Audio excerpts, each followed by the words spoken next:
right, so I'm gonna present about our Race Day Photos feature that we offer right through RunSignup.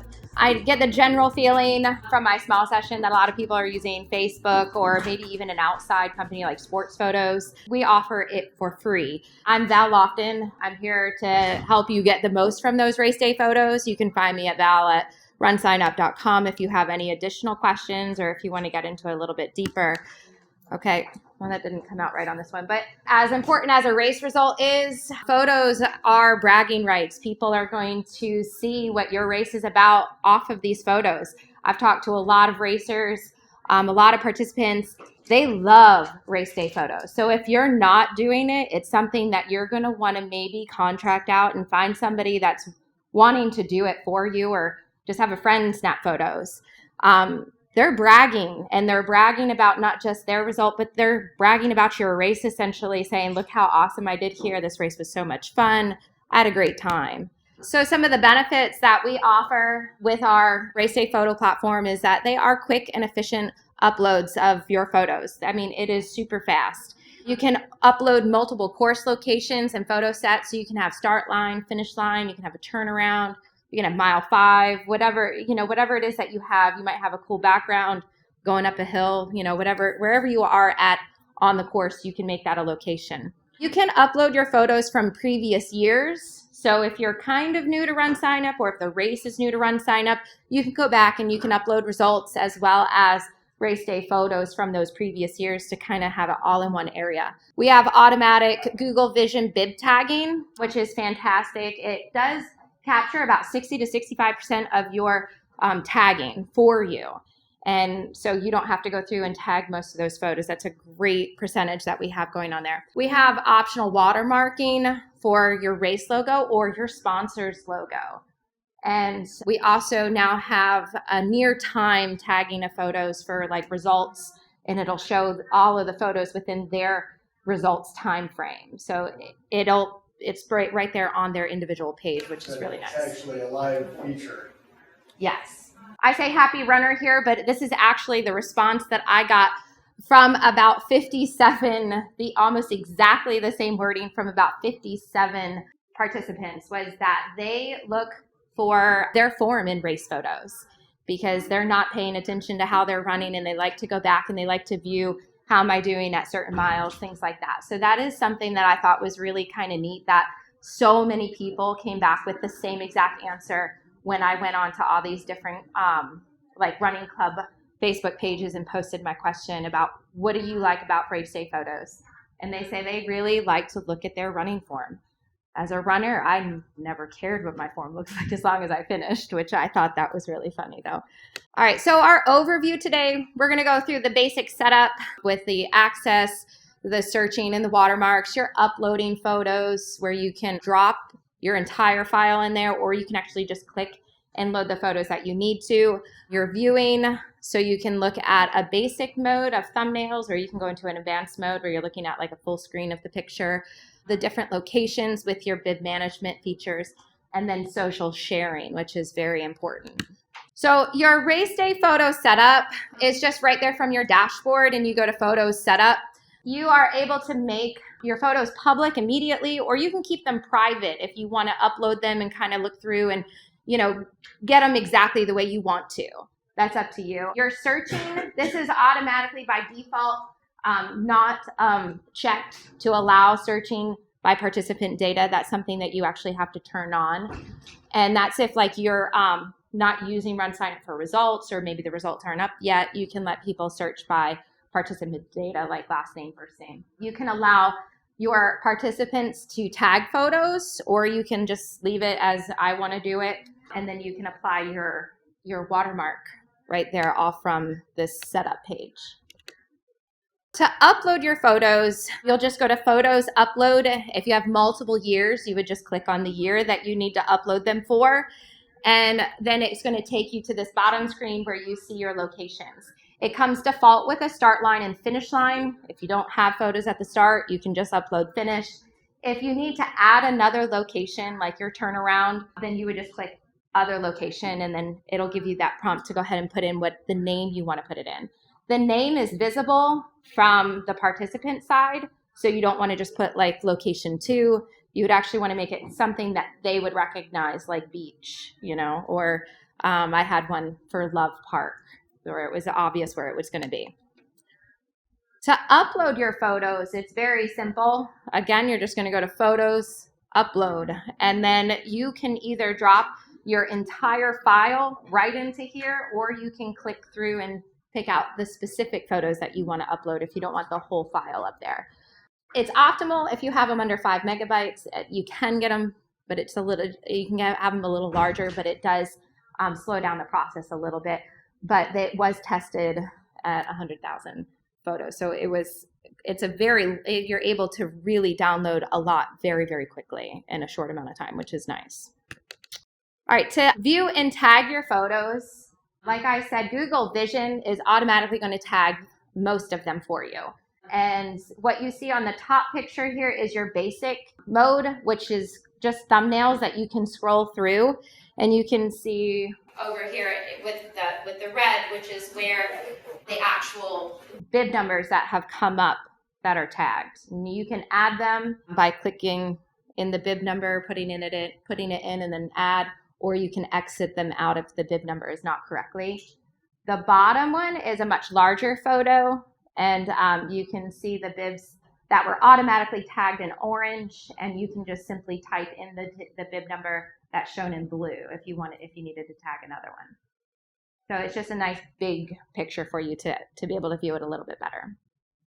Your locations in bib management, you can set up your finish line photos, which is going to give them that near finish time. That's going to be done when you go into photos and location. You can see set up finish line photos. You click that and it's going to take the timestamp of the photo and the timestamp of your finish and just integrate it all together and say, here's the photos right around that time you finished. The photo views are tracked overall, and they're also tracked per location. So you can see what locations are popular. If this is a race that you do on an annual basis, you can say, you know what, nobody is looking at photos from this area. We can move it or just eliminate it altogether.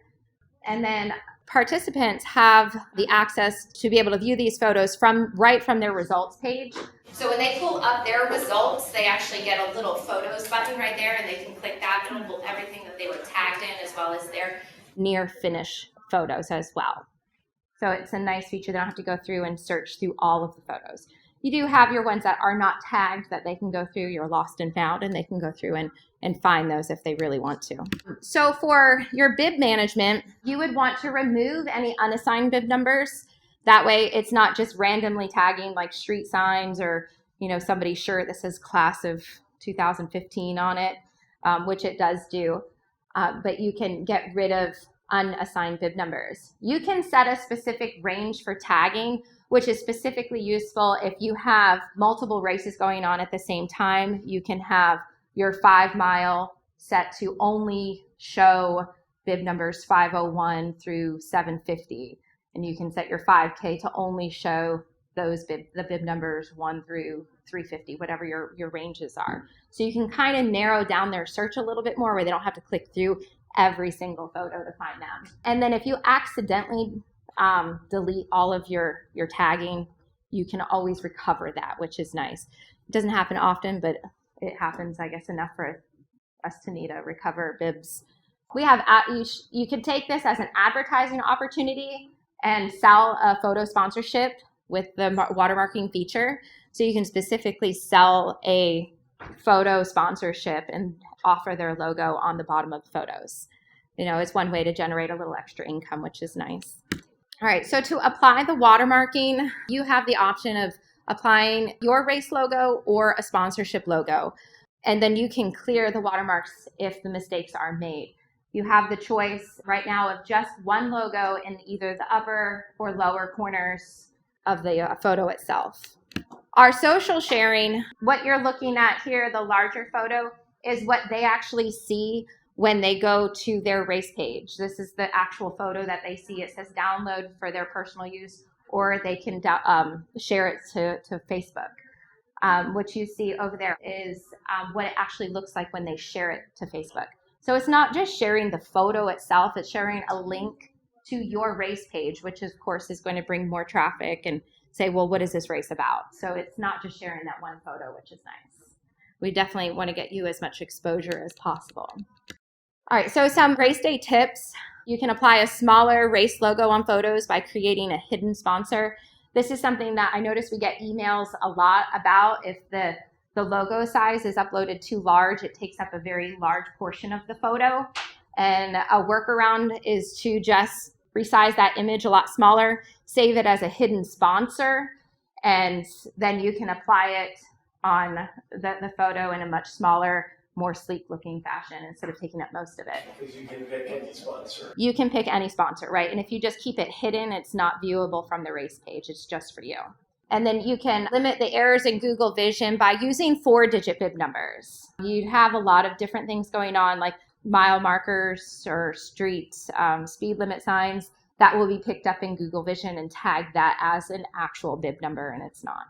Use large, thin space bib numbers. You want high contrast. You definitely want to go with like a light background with dark numbers or a dark background with light numbers. You don't want anything that's going to blend too much. When uploading finished photos from multiple cameras, keep them in separate sets to keep those timestamps, especially if you're wanting those near finish line photos. You don't want to mess any of those up, so keep them separate, then upload them. And then remove any unassigned bib numbers to make that Google Vision a little bit more accurate. So we have some upgrades coming. I'm sorry if I'm going fast, but I want to make sure we get going. So we do have some really good upgrades coming. Everybody has been, wanting these. We are going to start allowing uploads from the public. So if you have a lot of people that are like, hey, I took these great race photos, they're going to be able to upload them now. They're going to add a photo paywall. We're going to integrate with Marathon Photo. And we will have a photo dashboard specifically for your photographers. Right now, you can give them access to just the photo section, but they're going to give a specific dashboard for them. And they're going to have a results watermark where you can actually personalize it with their finish time, which is kind of fun. Do I have any questions about race photos? Yes? What exactly do you mean by photo paywall? Because I was thinking, one of the questions I wanted to ask was, are you going to allow, because now we have photographers, it's uploaded, it's free, and for them to download it, and then say, hey, I just want a nice 8x10 of this picture. Is that what you mean, that they can order that? Yeah, you're going to be able to charge for the photos to generate a little bit extra income if you wanted to. How they're going to be doing that, I'm not exactly sure. I can check into it and get back with you about how the paywall is exactly going to be working. But you'll be able to charge for those photos for a download, for them to be able to download those photos. Some more sales tax stuff that around. Yes. Now, if we choose not to charge for the photos, is there any way of integrating like the thumbnail of their run onto the finisher certificate as like a little add-on thing? Or it is not yet, but that's a good suggestion, and I could definitely put that forward to the UX team. That would be kind of fun. Any other questions? Yes. At one point there was something about being able to connect the RunSignup photos with SmugMug. Is that gone? We do still have an integration with SmugMug, and when you go into your photo setup, you'll actually see a SmugMug link down at the bottom that you can just click that and get it all set up through there. So if it's not my account, so would the photographer have to do that? Yeah, I would give your timer access to just the photo section, and they'll be able to get